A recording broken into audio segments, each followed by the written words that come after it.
बढ़े चलो बिरादरो, किसी से मत डरो। अगर हो मौत सामने मुकाबला करो, किसी से मत डरो, चलो बिरादरो।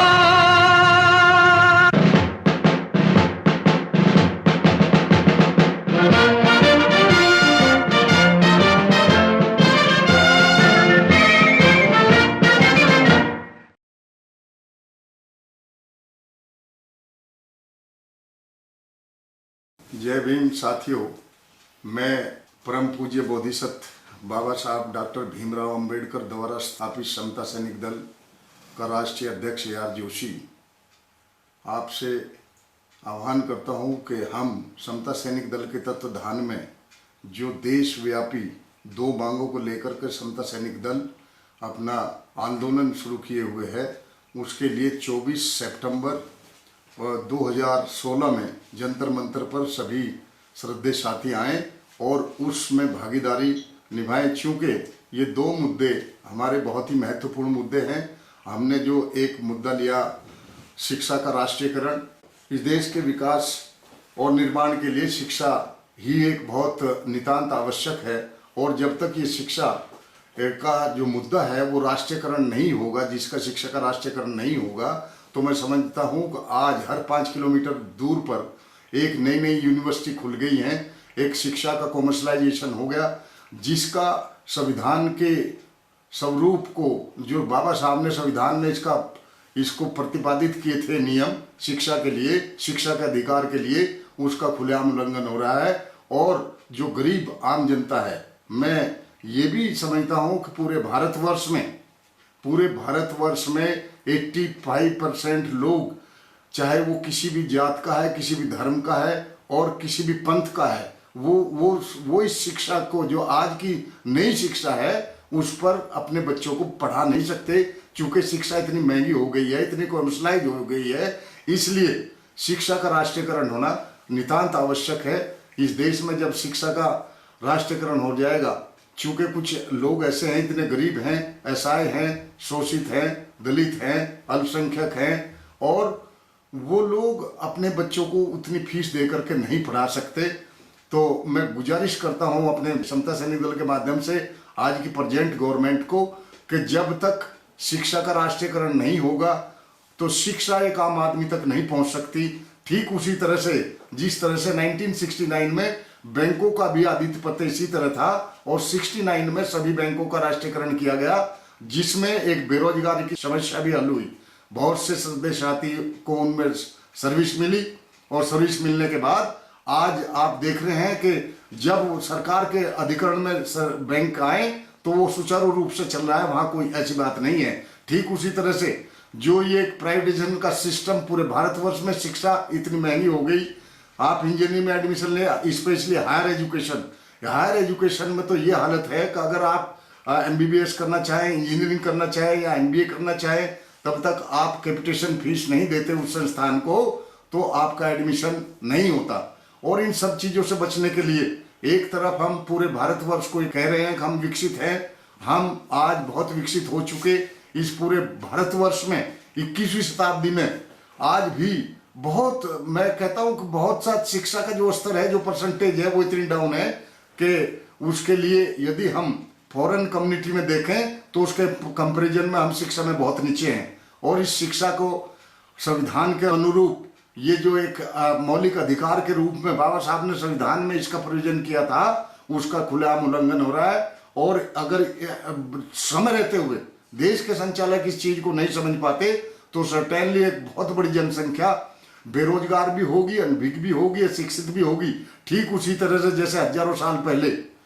साल पहले इस देश में कुछ लोगों को पढ़ने का अधिकार नहीं था, कुछ को कोई अधिकार था, कुछ को कोई था, और बाहर की ताकतें, केवल वही एक सिस्टम था कि बाहरी जितने भी ताकतें थी, जितना भी हमलावर इस देश पर आए, उन्होंने इस देश को कब्जा किया, और कब्जा करने के बाद हजारों साल तक उन्होंने इस देश को गुलाम रखा। वो और कोई कारण नहीं था, एक यही व्यवस्था थी कि कुछ पर्टिकुलर लोग पढ़ेंगे, कुछ पर्टिकुलर लोग लड़ेंगे, और कुछ पर्टिकुलर लोग केवल सेवा का काम करेंगे। और यदि इस व्यवस्था को ठीक नहीं किया गया तो मैं कहता हूं कि बहुत ही फिर दोबारा से हम किसी दूसरी ओर जा रहे हैं। साथियों, मैं आप सबसे आह्वान करना चाहता हूं कि शिक्षा के मुद्दे पर, आप शिक्षा के इस मुद्दे पर भारी भरकम तरीके से पूरे भारतवर्ष में जिस तरह से समता सैनिक दल आज 14 स्टेट्स में, जिले जिले में, परगने में और अपने कैपिटल में आंदोलनित है शिक्षा का मुद्दा लेकर के, ठीक उसी तरह से आप सब लोगों से आह्वान किया जाता है कि आप सभी आए और इसमें भागीदारी निभाएं। एक चीज मैं और बताना चाहता हूं, शिक्षा के मैटर में पूरे भारतवर्ष में हम ये भी लेकर चल रहे हैं कि पहली क्लास से लेकर 12वीं क्लास तक हर डिस्ट्रिक्ट लेवल पर एक बहुत बड़े हॉस्टल हो और उस हॉस्टल की कैपेसिटी कम से कम 2,500 से 3,000 बच्चों की हो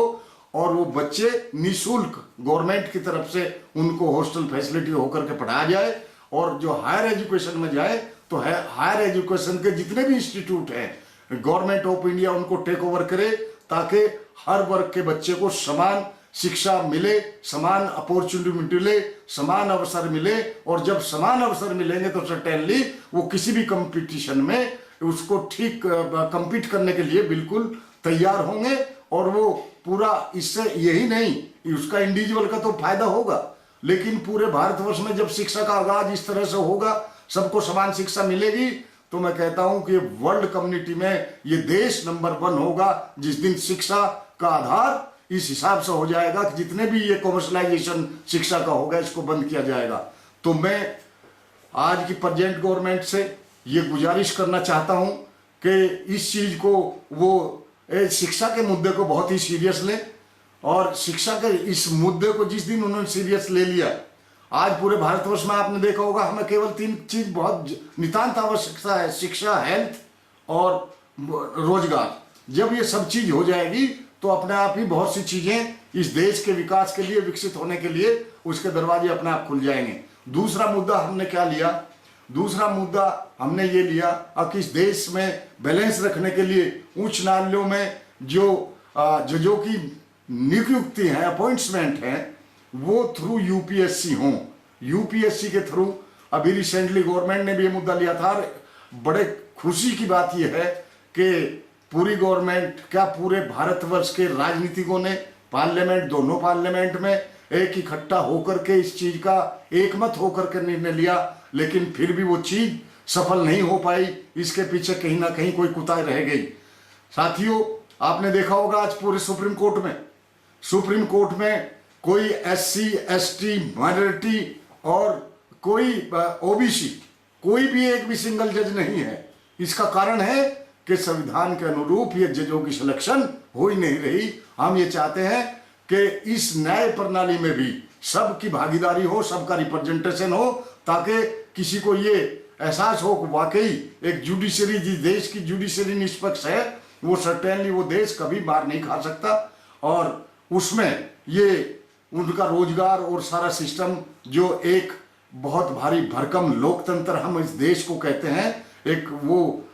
जुडिशरी उसका एक बहुत अहम स्तंभ है। और जिस तरह से मीडिया, जुडिशरी, कार्यपालिका, विधानपालिका, सारा जितना भी है, इसमें ये लेकर के इसको हमें सुदृढ़ करना है। और इन्हीं मुद्दों को लेकर के पूरे भारतवर्ष में हमने आज ये आंदोलन चलाया है और हम ये प्रदर्शन करेंगे 24 सितंबर 2016 में जंतर मंतर अंबेडकर भवन से चलकर, जो बाबा साहब का अंबेडकर भवन, जिन्होंने बाबा साहब ने अंबेडकर भवन बनवाया था, वहां से चलकर, उस पवित्र भूमि से चलकर इस आगाज के लिए हम जंतर मंतर तक पैदल मार्च करेंगे। हजारों सैनिक और लाखों की तादाद में लोग इकट्ठे होंगे तो सर्टेनली कोई बात बनेगी। मैं इस मौके पर एक और गुजारिश करना चाहूंगा, स्पेशली समाज के उन धुंधरों से जो समाज के लिए कार्यरत तो हैं, मेहनत भी कर रहे हैं। मैं उनको सबसे पहले साधुवाद भी देना चाहता हूं, लेकिन साथ साथ मैं उनसे गुजारिश करना चाहता हूं कि वो सब श्रद्धेय साथी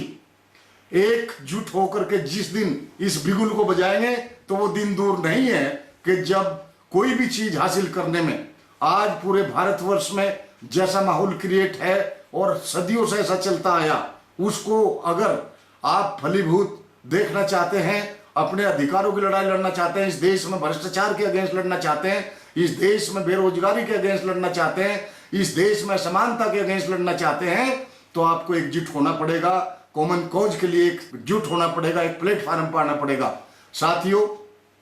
हमने बाबा साहब का समता सैनिक दल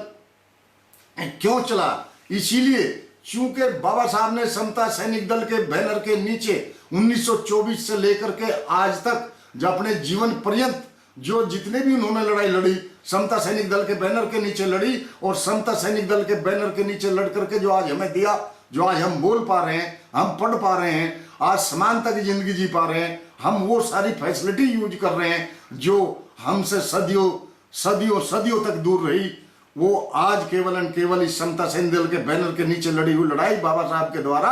आज वो सब साबित हुई। चाहे वो बाढ़ तालाब की लड़ाई थी, चाहे कालाराम मंदिर की लड़ाई थी, चाहे वो मनुस्मृति को फूंकने की बात थी, चाहे वो गोलमेज कॉन्फ्रेंस की बात थी 1930 की, वही बहादुर जवान समता सैनिक दल के हम केवल बाबा साहब की उस पताका को लेकर चल रहे हैं, और हम पूरे समाज से उन साथियों से जो बाबा साहब के मिशन में, बाबा साहब के उस पवित्र मिशन में जो विश्वास रखते हैं, उन सबसे ये गुजारिश है कि वो सब लोग आए और इसको सफल बनाए। ये एक आने वाली जनरेशन के लिए जब इस देश में शिक्षा समान होगी, शिक्षा समान होगी, तो कोई असमानता, कोई भ्रष्टाचार, कोई व्यभिचार और कोई किसी किस्म की बेरोजगारी अपने आप ऑटोमेटिकली खत्म हो जाएगी। मैं इन्हीं शब्दों के साथ आप सभी का और स्पेशली अपने बहुजन न्यूज चैनल का मैं बहुत बहुत धन्यवाद करता हूं, और सभी श्रद्धेय साथियों से यह भी गुजारिश करता हूं कि बहुजन जो चैनल है हमारा रिसेंटली आ रहा है, जिसकी कोई भी कुछ आप देखिए कि मैं बहुत दिनों से नोट करता हूं, हम हजारों और लाखों की संख्या में इकट्ठे हो जाते हैं, लेकिन मीडिया की जो मानसिकता है वो भी कहीं ना कहीं कुताही करती है। इसलिए बहुजन न्यूज की जरूरत पड़ी। हम सबको मिलकर के इस न्यूज के लिए जो भी ऐसी गंभीर न्यूज है या आप कुछ संदेश देना चाहते हैं, तो ये आपकी अपनी बहुजन न्यूज है, इसमें आप आइए, आप सभी का स्वागत है। धन्यवाद।